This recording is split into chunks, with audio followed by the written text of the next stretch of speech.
Stove on பண்ணிக்கோங்க. கடாய் வச்சுட்டு கடாய் நல்லா காஞ்சி வரும்பொழுது இதில் நம்ம கடுகு எண்ணெய், அதாவது மஸ்டர்ட் ஆயில் இல்லைனா ரீஃபைண்ட் ஆயில் தாராளமாக யூஸ் பண்ணிக்கலாம். 3 டேபிள் ஸ்பூன் அளவு ஊற்றிக்கோங்க. நறுக்கி வச்சுருக்கக்கூடிய பச்சை மிளகா, பூண்டு அதையும் இது கூடவே சேர்த்து வதக்கலாம்.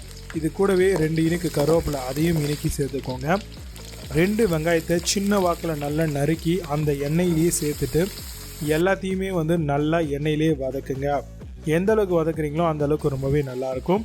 இப்போ குடமிளகா, நம்ம ஒரே ஒரு குடமிளகாவை எடுத்து ஃபுல்லாக சின்னதாக நறுக்கி அதையும் எண்ணெயிலே சேர்த்து நல்லா வதக்கிடலாம். எல்லாம் நல்லா வதங்கி வரட்டும். இந்த டைமில் நம்ம பட்டாணி, பச்சை பட்டாணி இருக்கு இல்லையா, அதை பார்த்திங்க அப்படின்னா நம்ம உரித்து சேர்த்துக்கலாம். இது பார்த்திங்கன்னா ஒரு 1/4 கப் அளவுக்கு சேர்த்துக்கோங்க. 2 தக்காளி சின்னதாக அழகாக நறுக்கி அதையும் இது கூடவே சேர்த்துக்கோங்க. முட்டைகோஸ், ஒரு 1/4 முட்டைகோஸ் எடுத்து அழகாக சின்னதாக நறுக்கி அதையும் இது கூடவே சேர்த்து எல்லாத்தையும் நல்லா வதக்குங்க. இதெல்லாம் போடும் பொழுது கம்ப்ளீட் வெஜ் நூடுல்ஸ் உங்களுக்கு கிடைக்கும். ரொம்பவே டேஸ்டியாகவும் எம்மியாகவும் இருக்கும். கண்டிப்பாக இதை நீங்கள் ட்ரை பண்ணலாம். இப்போ எல்லாமே நல்லா பார்த்திங்கன்னா வதங்கி வரக்கூடிய இந்த நேரத்தில் நம்ம சில்லி பவுடர் ஒரு 1/2 ஸ்பூன் அளவுக்கு சேர்த்துக்கலாம். கூடவே சிக்கன் மசாலா 1 ஸ்பூன் அளவுக்கு சேர்த்துக்கலாங்க. தேவையான அளவுக்கு சால்ட், உப்பு அதையும் சேர்த்துக்கோங்க. இதெல்லாம் சேர்த்துட்டு ஒரு நூடுல்ஸ் மசாலா ஃபஸ்ட்டு சேர்த்துக்கோங்க. இப்போது நம்ம நூடுல்ஸுக்கு ஏற்ற மாதிரி தண்ணியுடைய அளவு இப்போ நம்ம பார்த்திங்கன்னா 1 ஜக் அளவுக்கு ஊற்றிருக்கோம்.